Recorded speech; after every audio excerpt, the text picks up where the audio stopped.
Silent Hill. You either love it or you've never even heard of it. There's a very small area there in between.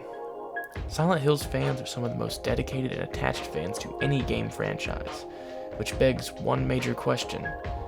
Why?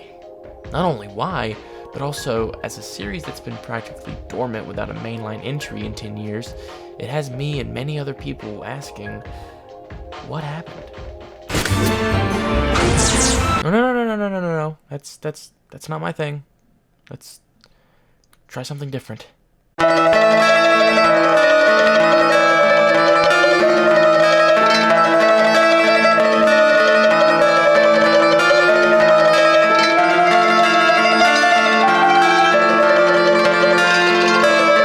$1999. Silent Hill released on the PlayStation 1, developed by Team Silent and distributed by Konami. The game was the product of a B team who had the freedom, something not common under Konami's gaze, to make a game and put it out to fill in a release gap. The result? A game that was terrifying, captivating, and somehow beautiful. The game was, of course, well received by the audience that played it. By then, Konami ordered a sequel without much time wasted. Flash forward 2001, Silent Hill 2, the younger, more favored sibling, popped out of the evil womb of our beloved Konami onto the PlayStation 2. This game, referred to by many as the best in the series, but referred to as the beginning of the series' downfall by others, was incredible. Just as well received, if not better received than the first game, offering a much darker story, a far more bitter and not so innocent main character. It dealt with some deeply disturbing subject matter that no games at the time even dared to tackle. The best thing is that these topics were done well. They weren't just thrown in for the sake of edginess, they had purpose, they had reason. And the best thing about the game, in Konami's eyes, it made money, meaning another sequel was to be on the way as soon as possible. Only a short amount of time later, in 2003, Silent Hill 3 was released, this time going back to the roots of the series, being a direct follow-up to the first game, as the second was its own standalone story. Following the trend of the first two, it was of course well received, only this time it really changed things up. Not only for following up the first game, but also for its gripping story and characters, as this was the first, and only, Silent Hill game with a female protagonist. And continuing the trend, Konami got greedy and ordered yet another sequel. You might want to get used to this aspect. Just the next year, in 2004, Silent Hill 4 The Room was dropped into the public after being developed alongside 3, changing the series, maybe for the worst. See, while Resident Evil 4 was praised for switching up the formula and introducing something new, Silent Hill 4 was criticized for it. For starters, the game doesn't even take place in the town of Silent Hill, but rather the city of Ashfield, using a single apartment as a sort of hub world or safe room, and various otherworld locations as the game's levels. The only real connection to Silent Hill are some of the locations in the otherworld levels and Walter Sullivan, who was mentioned in newspaper clippings in Silent Hill 2. Another thing this game changed about the series was that it was the final game to be developed by the band of misfits, Team Silent. With Team Silent disbanded and Konami holding the rights, where could the series go? Maybe somewhere new and exciting, or somewhere old and familiar? That's something we had to wait 3 years to find out.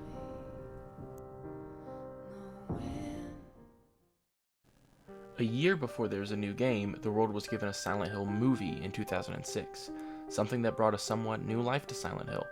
To this day, often when I mention Silent Hill, I'm met with a, "Oh, I love that movie," which I don't have a problem with, of course, but I just wish the games had a larger presence amongst the general public.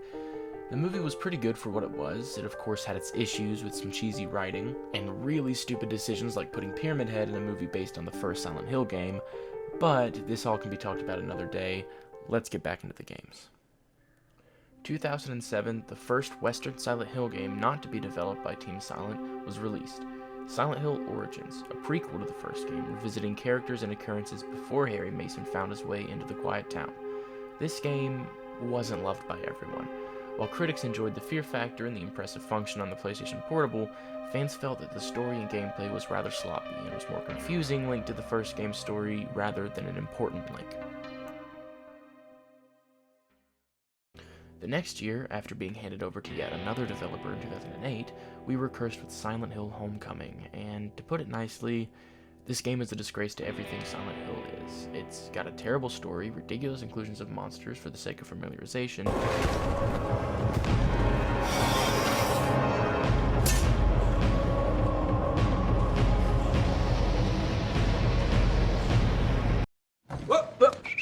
and abysmal gameplay, all leading to why this game was panned by critics and fans alike, turning Silent Hill and Konami into somewhat of a laughingstock, leaving fans terrified of what was going to come next. 2009, keeping up with yearly releases, we had Silent Hill Shattered Memories. Only this game was different. Not only was it developed for the Wii, but it was also a soft remake of the first game. And believe it or not, it wasn't horrible. People seemed to accept it, especially with how awful Homecoming was. Most people were just intrigued by the psychoanalysis and ice-based design of the Otherworld, with most of the gripes being related to the motion controls and chase sequences. Maybe there was hope for the series at this point. Maybe. "2012 was a very strange year for Konami, with the release of another movie, a much worse, stupid, absolutely terrible movie, an abysmal HD collection, and a PS Vita dungeon crawler. The next mainline entry was released, Silent Hill Downpour. With much anticipation surrounding it, the game was panned for poor performance, rough gameplay, and just bad timing. The game, however, after updates, mainly favoring the PS3 version, was actually pretty good. It had a solid story, better controls than Homecoming, and a beautiful design. But it was way too late. The initial reviews, which I'll remind you were very negative, had already dug the grave for this game, and unfortunately, the franchise. If you want a more in-depth look at some of these games, don't worry, I'm going to get to that in the future because I have a lot to say about this franchise. This was just very brief for the sake of this video, but in the future I am going to take a deeper look into certain titles in the series, so make sure to keep an eye out for that.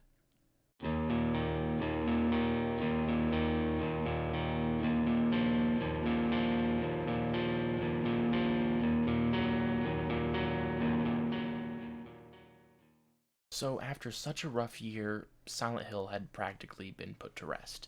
With only pachinko machines, a cancelled revival, and add-ons for pre-existing games, Konami seems to have just abandoned the series. But hey, at least they're making money off of those merchandise sales. And as I've mentioned before on this channel, there always have been and always will be Silent Hill rumors every year, to the point where I just cannot bring myself to be excited at all. My faith is running on its last leg, and I really don't think it's going to cross the finish line. But why? Why do I and so many other people want a new game? The last few weren't great, and Konami obviously does not care about the franchise, but yet we still beg for more. As I said before, Silent Hill fans are the most committed out there because it means a lot to us. Silent Hill means so much to me because, for starters, it was the first game that actually got me into horror in the first place. I remember playing the first game as a really young kid, and it just gripped me, and it gave me a love for the eerie and the bizarre. And then with later titles, it started dealing with mental health and trauma and how to deal with those issues. And no other game was doing that at the time, at least no games that I was playing. Silent Hill wasn't afraid to be different. It didn't play it safe, it played it realistically. But hey, I'm just one person, so I brought in a few familiar faces to come and help out and chime in on why this series means so much to them. Take it away, guys.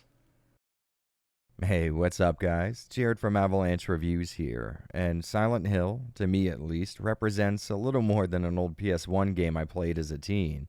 I mean, it definitely was, but more than that, it represents a time in the gaming industry when experimentation was not only common, but most importantly, it was rewarded. A lot of people seem to forget that Team Silent was assembled by Konami, not to make some deep, dark psychological thriller that would touch all of us emotionally, but instead a big-budget Hollywood response to Resident Evil. And when the crew came up with what would become Silent Hill, the Big K said, okay, why not? If you ask me, the freedom to experiment allowed these guys to create something truly unique, a story that would stand out in a nearly infinite amount of stories being told at the time. Characters that would draw attention away from much larger games with even larger budgets. Of course, the actual content of the game is important, but really Silent Hill represents the core of what creative people can do when they're not held back by corporate or financial interests. Playing through these games today, you really get the feel that they were made for no other reason than the people behind them wanted their contents brought into the real world. Projects like this are nowhere near as common as I would like, and when you really sit down and think about it, all the little circumstances that had to line up for Silent Hill to be released, it's kind of amazing.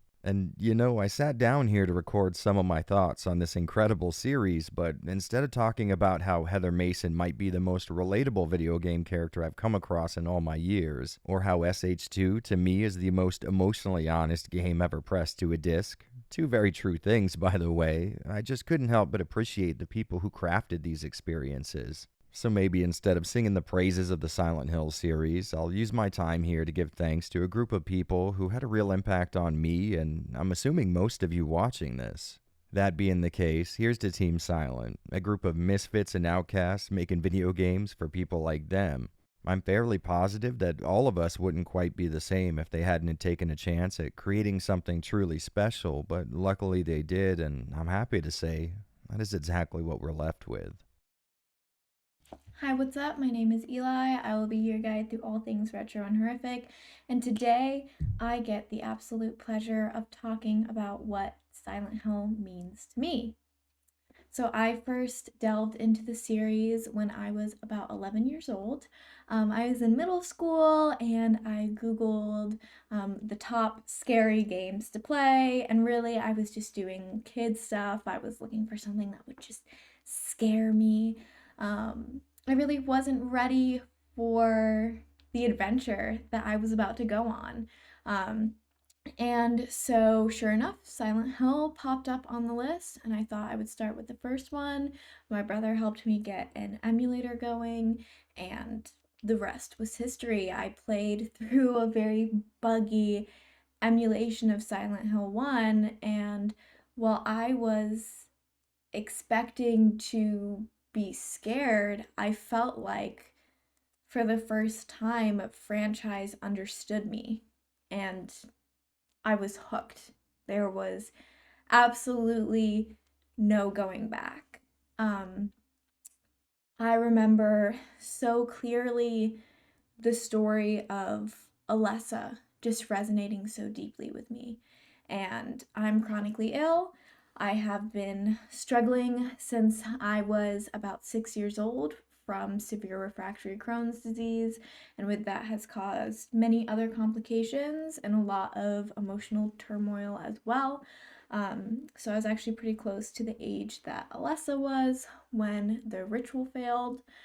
I felt such a deep connection to her because I had grown up in this deep suffering away in a hospital, locked away from everyone.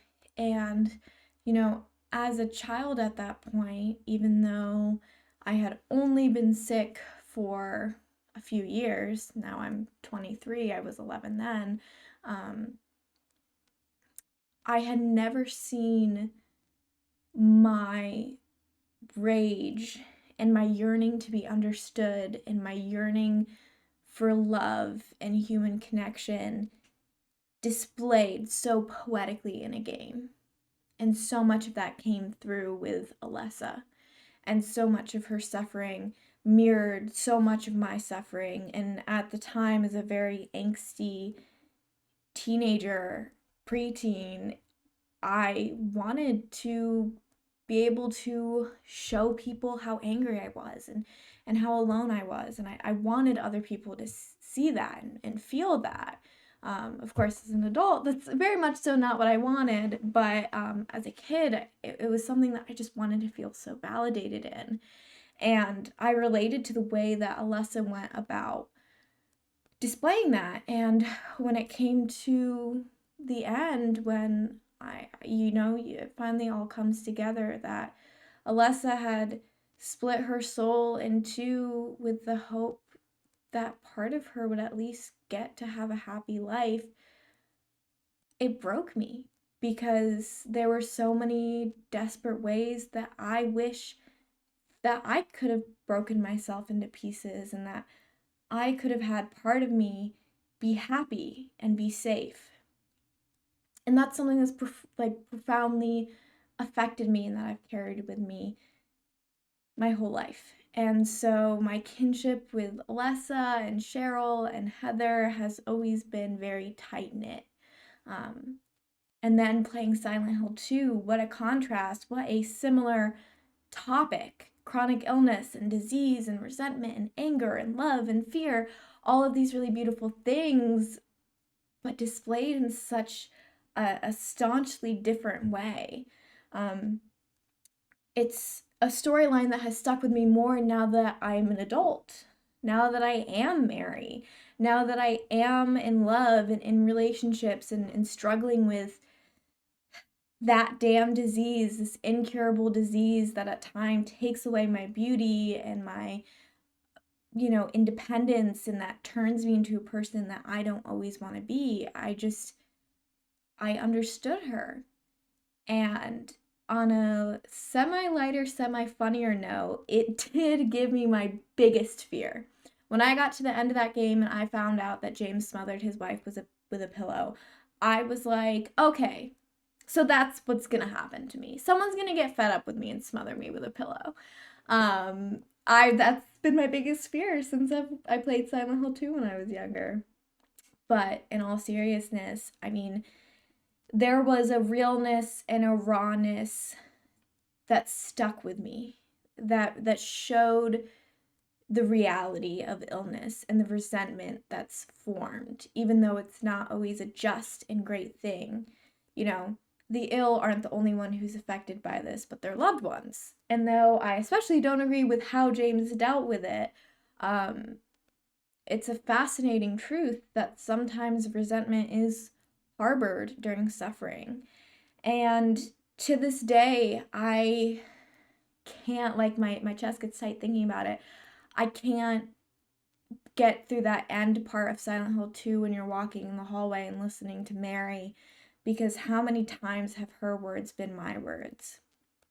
And there has been an element through the entire Silent Hill franchise that has so deeply affected me and impacted me and that I've connected to.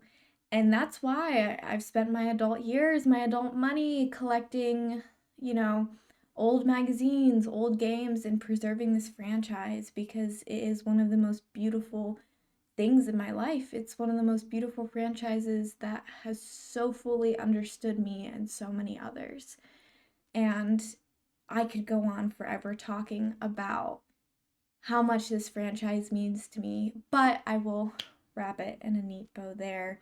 And I just want to say thank you, Seth, for letting me be a part of this, and thank you to all the fans of Silent Hill for keeping it alive. So this is a final statement to anyone out there listening. Please bring back Silent Hill. This franchise means the world to me and so many others. Konami, listen to the outcry of everyone. Give us something new. I'll even take a true remake or remaster. We want to see our beloved franchise given the treatment that it actually deserves. But until then, we're all just going to continue paying ungodly amounts of money to even experience these games. And we'll all be just sitting around hoping that one day we'll all be brought back to that special place that we all want to go back to. First off, I want to thank Eli and Jared for taking time out of their day and taking time out of their busy content creation schedule to be in this video and help me out. It means the world to me that they would even think of doing that. I also want to thank the people who have watched this video, all of the people who have supported me and will continue to support me. I'm also on Twitter, TikTok, and Twitch. On Twitch, I've been streaming Silent Hill 4 recently. It's been a super fun time. Here's a clip of that. We've officially screwed ourselves. Okay.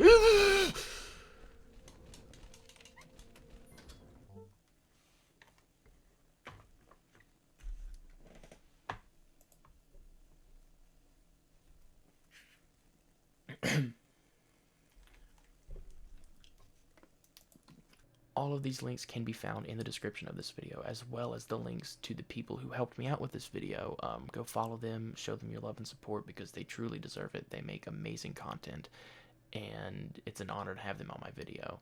Thank you all so much for watching. I appreciate you all. More content to come. I'm super excited for the future of this channel. You have no idea.